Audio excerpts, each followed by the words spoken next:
উত্তর দিনাজপুর জেলার রায়গঞ্জ ব্লকের বড়ুয়া গ্রাম পঞ্চায়েতের তাহিরপুর এলাকায় এক তৃণমূল পঞ্চায়েত সদস্যের বিরুদ্ধে গুরুতর অভিযোগকে কেন্দ্র করে ব্যাপক চাঞ্চল্যের সৃষ্টি হয়েছে। অভিযোগ, দীর্ঘদিন ধরে বিভিন্ন সরকারি প্রকল্পে সুবিধা পাইয়ে দেওয়ার নাম করে স্থানীয় একাধিক মহিলাকে অশালীন প্রস্তাব দেওয়া হতো। সম্প্রতি এক অসহায় মহিলা সরাসরি থানায় অভিযোগ দায়ের করায় বিষয়টি প্রকাশ্যে আসে। অভিযোগকারিনীর দাবি, সরকারি আবাসন প্রকল্পের সুবিধা পাওয়ার আশায় তিনি স্থানীয় পঞ্চায়েত সদস্য মিঠু বর্মনের সঙ্গে যোগাযোগ করেন। সেই সময় অভিযুক্ত সদস্য তাকে ব্যক্তিগত সম্পর্কের বিনিময়ে প্রকল্প পাইয়ে দেওয়ার প্রস্তাব দেন বলে অভিযোগ। এই কুপ্রস্তাবে হতবাক হয়ে ওই মহিলা। তিনি আরো অভিযোগ করেন, ঘটনার প্রতিবাদ করায় অভিযুক্ত সদস্য তার বাড়িতে গিয়ে হুমকি ও মানসিক নির্যাতন চালান। দীর্ঘ প্রায় 1 বছর ধরে ভয়, ভীতি, চাপ ও অপমান সহ্য করলেও সুবিচার না পাওয়ার আশঙ্কায় এতদিন প্রকাশ্যে মুখ খুলতে পারেননি বলে জানান তিনি। অভিযোগকারিনীর বক্তব্য, আগে কোথাও অভিযোগ জানিয়ে ন্যায় বিচার পাবো বলে মনে হয়নি, কিন্তু এখন প্রশাসনের ওপর ভরসা করে থানায় অভিযোগ করেছে। আমি চাই আমার মতো আরো কোনো মহিলাকে এমন পরিস্থিতির শিকার হতে না হয়। এদিন বিনা ঝা কি জানিয়েছেন শুনুন। বিনা ঝা থানায় আজকে অনেক মহিলাদের নিয়ে এসেছেন, কি অভিযোগ? অভিযোগটা হচ্ছে, আমরা সন্দেশখালী দেখেছিলাম। আজকে উত্তর দিনাজপুর জেলায় একটা সন্দেশখালী আমরা পেলাম, মানে হদিশ পেলাম। দীর্ঘদিন যাবৎ একজন কংগ্রেসের মেম্বার মিঠুন বর্মন, সে বিভিন্নভাবে প্ররোচন দিয়ে মহিলাদের সঙ্গে খারাপ সম্পর্ক করত এবং তাদের উপরে চাপ সৃষ্টি করত, তাদের সঙ্গে সহবাসে তাদেরকে বাধ্য করত।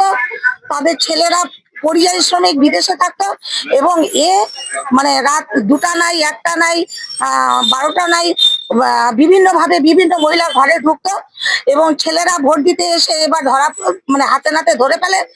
তারপরে এরা প্রতিবাদে নামে এবং আজকে তারই পরিণাম, আজকে সেই মেম্বার অ্যারেস্ট হলো। কি নাম মেম্বারের? মিঠুন বর্মন। কি করতেছে? ও রং মিস্ত্রি, সাথে কংগ্রেসের থেকে টিকিট নিয়ে দাঁড়িয়েছিল। বর্তমানে কি কংগ্রেস আছে? এটা আমি বলতে পারবো না, কারণ আমি এদের চরিত্রটা বুঝতে পারি না ঠিক মতো। না, এরা কখন কোন দলে থাকে এটা বোঝা মুশকিল আমাদের। আপনি নিজে একজন মহিলা, গ্রাম বাংলায় এই যে চিত্রগুলো বারবার উঠে আসতে শুরু হয়েছে, আমার গায়ের লোম কাটা দিচ্ছে। আমি মিঠুন বর্মনকে ব্যক্তিগতভাবে চিনি। আমি এর আগে ওকে শাসিয়েছিলাম যে তোর সম্বন্ধে নানা রকম এলিগেশন আসছে, তুই সাবধান হয়ে যা, কিন্তু ও সাবধান হয়নি। মানে যদি মহিলারা ওর সঙ্গে মানে সম্পর্ক রাখতে না করে আর কি, সে জায়গায় ও ধমকি দেয় এবং তাদের পুরুষদেরকে ধমকি দেয় যে তোমার বউ যদি আমার সঙ্গে সম্পর্ক না করে তাহলে তোমাদেরকে দেখে নেব। তো এটা বিচিত্র ঘটনা এবং তাহিরপুরের বুকে এ ধরনের ঘটনা মানে কল্পনার বাইরে। যেটা একটা প্রশ্ন আপনার কাছে, এতদিন ধরে অভিযোগকারিনী নিজেই বলেছে এতদিন আমরা অভিযোগ করতে পারিনি ভয়ে, সরকার পরিবর্তনই কি এই ভয় ভীতি বের হয়ে যাওয়ার কারণ? একদম তাই।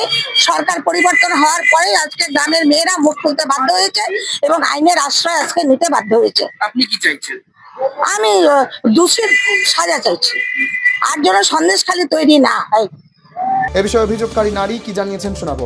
কবে হয়েছে? আমার হয়ে গেল মানে 4-5 দিন। আচ্ছা, তো ধরাধরি করার পরে তো আমি না করলাম। একটা বউ আছে, একটা বউ আবার বললো কি কেন এভাবে করছো, ওই বউটাকে আবার ধরাধরি করতে লাগলো। ওইটা আমার সাক্ষী আছে, বললো কি জন্য ধরাধরি করলো, কি জন্য করলো, ওই যে জবরদস্তি করতে চাচ্ছিল আমাকে, এটার জন্য। আপনার সাথে খারাপ উদ্দেশ্যে খারাপ ব্যবহার করতে চাচ্ছিল, আমি করতে দিইনি বলে এটা কাজটা করলো। আর এটা পর আপনার মেম্বারটাকে আপনার গায়ে হাত দিয়েছে? গায়ে হাত দিচ্ছিল, হ্যাঁ দিতে চাচ্ছিল, কিন্তু ধরলো এমনি, কিন্তু কিছু করে নাই। কি কেন করলো এরকম? কি জানি কেন করলো এটা। কতদিন আগে করেছে এই ঘটনা? এই ঘটনাটা 4-5 দিন হয়ে গেছে। তারপর 4-5 দিন পরে তার আগে কোন রকম কুপ্রস্তাব দিত আমাকে। হ্যাঁ, আগে অবস্থায় 1 বছর হয়ে গেছে। হ্যাঁ, 1 বছর পরে আমি এটা বললাম পাড়াটায়। 1 বছর আগে কি করেছিল? 1 বছর আগে কি করেছিল? এই দাঁড়ান না, কথা বলতে দেন না। 1 বছর আছে কাগজে, চলুন দেখো না। 1 বছর আগে কি করেছিল আপনার সাথে? কি করেছিল 1 বছর আগে? 1 বছরে এমনি কথা বলছিলাম, মানে আপনাকে কোনো ঘর টর দেবে বলেছিল? হ্যাঁ, লোভ দেখাচ্ছিল, ঘর দিতে চাচ্ছিল, না দেইনি। ওটার জন্য অত্যাচার করছে মানে সেই লোভে কি কোনো কিছু মানে কুপ্রস্তাব দিয়েছিল আপনাকে? মানে খারাপ কোনো কাজ করার কথা বলেছিল? হ্যাঁ, আর রাস্তাঘাটে চলছি, যেখানে দেখছে ওখানে খারাপ ব্যবহার করছে, জিনিস দিচ্ছে। কি নাম মেম্বারের? মিঠুন সিং আছে, মিঠুন বর্মন আছে, সিং জানি না। আপনার বাড়ি থেকে কত দূরে বাড়ি? ওই তো বললো 1-1.5 কিলোমিটার দূরে। এটা কি মাঝে মধ্যে অত্যাচার করতো? হ্যাঁ মাঝে মাঝে অত্যাচার করে আমাকে। শুধু কি আপনার সাথেই না আর এলাকার আরো অন্য কোনো মহিলার সাথে করতো? হ্যাঁ মহিলার সাথে সবাই মহিলা ওগুলা বলতে যাচ্ছে মিঠুন মেম্বারকে, মহিলাগুলোকে ধমকি দিচ্ছে কি কেউ বলতে যাবা তোদের তোদের যে ছেলে পেলে আছে স্বামী আছে স্বামীদেরকে বাঁচতে দিব না আমরা, এভাবে বলছে। আমাকেও বলছে এভাবে যদি না দে।